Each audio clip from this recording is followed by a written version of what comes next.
नमस्कार, स्वागत है आप सबका एक बार फिर RN24 के इस ऑनलाइन प्लेटफ़ॉर्म पर। तो चलते हैं एमसीक्यू पे।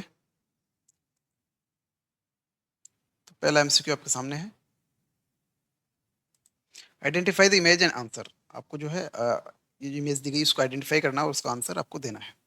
बेसिकली आपके सामने एक इमेज है, वो किसकी है ये आपको पहचाननी है। तो यहाँ आप एक चीज़ देख रहे होंगे, this is the ET tube. ये ठीक है, एंडोट्रेकियल ट्यूब तो ये है। क्या है? एंडोट्रेकियल ट्यूब तो ये है। और किस तरह की एंडोट्रेकियल ट्यूब है ये आपको समझना है। देखो इसमें 2 ल्यूमेन आपको दिखाई दे रहे होंगे, एक ल्यूमेन ये है और एक ल्यूमेन ये है, ठीक है? और ये जो दोनों ल्यूमेन में इन्फ्लेशन अलग-अलग हो सकता है। दोनों के जो है, देखो ये जो इन्फ्लेटिंग बलून है वो भी दोनों के अलग-अलग हैं, ठीक है? तो 2 इसमें जो है एक ही ट्यूब के अंदर 2 अलग-अलग ल्यूमेन हैं, दोनों के अलग-अलग इन्फ्लेटेबल बलून हैं और साथ ही साथ दोनों के पोर्ट अलग हैं और दोनों के इन्फ्लेशन पोर्ट जो है वो भी अलग-अलग है।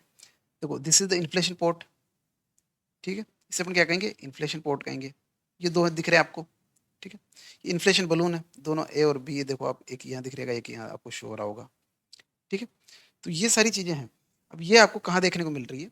ये जनरली आपको, और ये देखो इसमें सक्शन का भी इसमें एक पोर्ट होता है, सक्शन भी आप आसानी से इसमें कर सकते हैं, ठीक है? अब ये इसका पहली चीज़ का नाम क्या है और काम क्या है, ये आपको दोनों पता होना चाहिए। तो सबसे पहले इसको पढ़ के डबल ल्यूमेन एंडोट्रेकियल ट्यूब या डबल ल्यूमेन ट्यूब, जनरली इसको शॉर्ट फॉर्म में डीएलटी बोलते हैं। क्या बोलेंगे? डीएलटी यानी डबल ल्यूमेन ट्यूब जो है अपन यूज़ कर रहे हैं। अब ये कब यूज़ करनी है अपने को? तो डबल ल्यूमेन ट्यूब कहाँ यूज़ करनी है?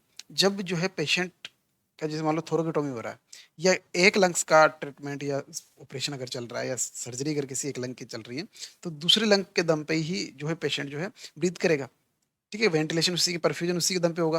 तो जिस पे ऑपरेट करना उसका तो अपन ने जो है एक एयर एक्सचेंज को आपको रोकना पड़ेगा ना, तभी आप काम कर पाएँगे। उसको वर्किंग लंग्स पे तो कैसे काम करोगे? ठीक है? तो अपन जो वहाँ पे डबल ल्यूमेन ट्यूब यूज़ करते हैं। जिसमें जिस लंग्स पे काम करना है उस लंग्स की ट्यूब को अपन ब्लॉक कर देते हैं, जो दूसरा लंग्स है उस पे ही जो परफ्यूजन की रिस्पॉन्सिबिलिटी वो उसी की रहती है, ठीक है?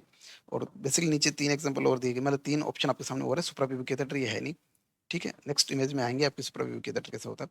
कफ ट्रेकोस्टोमी ट्यूब, ट्रेकोस्टोमी है ही नहीं ये, रेक्टल ट्यूब ये है नहीं, तो ये क्या है? डबल ल्यूमेन ट्यूब है। और कहाँ यूज़ करना है? लंग्स की सर्जरीज़ के अंदर जो है वो डबल ल्यूमेन ट्यूब यूज़ करते हैं, ठीक है? चलिए नेक्स्ट। नेक्स्ट क्वेश्चन आपके सामने है, which of the following pathophysiology mechanism that occur in the lungs parenchyma allow pneumonia to develop. आपके लंग्स पेरेन्काइमा जो लंग्स का टिश्यू है, वहाँ पे कौन सी पैथोफिजियोलॉजी डेवलप हो जाए जिससे कि निमोनिया डेवलप हो सकता है? तो अटेलेक्टेसिस, ब्रोंकिएक्टेसिस, इफ्यूजन, इन्फ्लेमेशन, बताओ कौन सा राइट ऑप्शन होगा? अब देखो अटेलेक्टेसिस क्या होता है?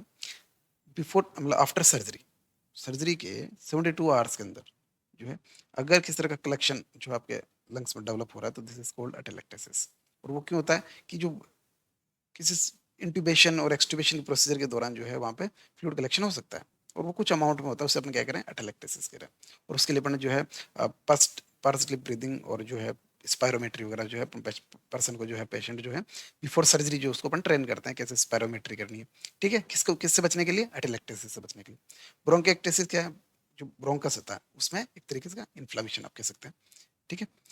इफ्यूजन, इफ्यूजन में क्या होता है? इफ्यूजन अलग अलग तरीके का होता है भाई, हिमोथोरेक्स हो रहा है या, ठीक है? तो इफ्यूजन में क्या हो रहा है? फ्लूइड कलेक्शन हो रहा है आपके लंग पेरेन्काइमा, कह सकते हैं जनरल एल्वियाई आप कह सकते हैं। पूछ आपसे क्या रहा है क्वेश्चन में? तो पेरेन्काइमा पूछ रहा है, आपकी एल्वियाइज जो है वहाँ पे फ्लूइड कलेक्शन हो जाता है और वो एक्सट्रीम अमाउंट में हो जाता है, थोड़ा आवश्यकता से ज़्यादा हो जाता है, इस वजह से जो है वो एयर एक्सचेंज में रोल प्ले नहीं करती है और दिस इज कॉल्ड इफ्यूजन, ठीक है? प्लूरल इफ्यूजन, प्लूरा के अंदर जो है आपकी जो एल्वियाई है उनके अंदर क्या है? फ्लूइड कलेक्शन हो जाता है, इससे वो एयर एक्सचेंज में रोल प्ले नहीं करती है। इन्फ्लेमेशन में क्या होता है? अब इन्फ्लेमेशन कहाँ होगा? लंग्स पेरेन्काइमा में इन्फ्लेमेशन होगा, ठीक है? और उस इन्फ्लेमेशन की वजह से जो है वहाँ पे क्या है? कंसोलिडेट डेवलप होंगे और उससे हम क्या कह रहे हैं? निमोनिया कह रहे हैं। तो आप ये समझ सकते हैं कि लंग्स की जो, जैसे मान लो ये आपका लंग्स है, ठीक है? तो इसकी जो पेरेन्काइमा है, इसमें जहाँ-जहाँ भी ये इन्फ्लेमेशन हुआ है, वहाँ कंसोलिडेट डेवलप हो जाएगा। क्या डेवलप हो जाएगा? कंसोलिडेटेड। इट मीन्स यहाँ पे जो है ना अ, वो एक तरीके से उसका जो नेचर है लंग्स का, जो कैसा है? इलास्टिक है। और यहाँ क्या हो गया? वहाँ पे एक तरफ फाइब्रस टिश्यू डेवलप हो गए और वो जो है ना, ना तो इलास्टिक में, ना तो वो खुलेगा, ना ही वो सिकुड़ेगा, ठीक है? और एयर एक्सचेंज में भी वहाँ पे किसी तरह का एयर एक्सचेंज भी आपको वहाँ पे देखने को नहीं मिलेगा। तो इन्फ्लेमेशन की वजह से ही जो है लंग्स पेरेन्काइमा में निमोनिया डेवलप हो सकता है। तो this is option 4 is the right answer. चले next. Next question is before you, what is Homan sign? पहला पूछा क्या क्या है, Homan sign is use to assess. Homan sign किसको असेस करने के लिए अपन यूज करते हैं? क्वेश्चन एकदम सिंपल है। क्या पूछा गया है? होमान साइन जो है कौन सी नीचे चार ऑप्शन आपको दिए गए हैं, हाइपोटेंशन, डीप वेन थ्रोम्बोसिस, हीमोटोमा और वोंड सेप्सिस। इनमें से किसको असेस करने के लिए अपन होमान साइन यूज करते हैं? तो किसके लिए करेंगे? डीप वेन थ्रोम्बोसिस के लिए। किसके लिए करेंगे? डीप वेन थ्रोम्बोसिस से ही जो है आपको होमान साइन आप असेस कर सकते हैं। ठीक है, अगर डीप वेन थ्रोम्बोसिस अगर है तो होमान साइन से आप उसको डायग्नोस कर सकते हैं। अब होमान साइन होता क्या है? तो चलो नेक्स्ट इमेज पे आप देखिए, this is the Homan sign. Homan sign में अपन क्या करते हैं, जैसे ये नॉर्मल पेशेंट है, इसने ये फ्लेक्शन के स्टेट में है, अपने यहाँ से पकड़ा हुआ है। अपन देखो अभी जो है ना, इसका ये वाला जो हिस्सा है एंकल वाला, ये एक्सटेंडेड है, दिख रहा है आपको? है ना, ये एक्सटेंडेड। अब अपन क्या कर रहे हैं, यहाँ से पकड़ के फोर्सफुली जो है ना उसको डोर से फ्लेक्स कर रहे हैं। कर रहे हैं नहीं कर रहे हैं? इसको, इस पंजे को ना फोर्सफुली यहाँ से पकड़ के जो है ऊपर की ओर फ्लेक्स किया जा रहा है। ठीक है, यानी डोर से फ्लेक्स कर रहे हैं। तो यहाँ पे बेसिकली उसको पेन होगा। क्या होगा? There is the pain into the calf muscles. क्या कह सकते हो? Pain in calf muscles. और ये क्या है? होमन साइन है। और ये क्या बताया जा रहा है, इससे क्या पता लग रहा है आपको? डीप वेन थ्रोम्बोसिस की स्थिति यहाँ पे होगी। ठीक है, तो होमन साइन कहाँ कब आपको देखने को मिलेगा? जब डीप वेन थ्रोम्बोसिस होगा। और कैसे असेस करते हैं वो मैंने आपको बता दिया है। अब इसमें दो चीजें, कहीं कंफ्यूज नहीं हो। कई बार क्या होता है कि पैर जो ना फ्लेक्स की बजाय स्ट्रेट भी हो सकता है, बट एंकल को जैसे आप फ्लेक्स करेंगे, डोर से फ्लेक्स करेंगे, तब उसकी काफ मसल्स में पेन होगा। तो कहीं कंफ्यूज होने की जरूरत नहीं। फ्लेक्स भी हो सकता है, एक्सटेंडेड भी हो सकता है पैर।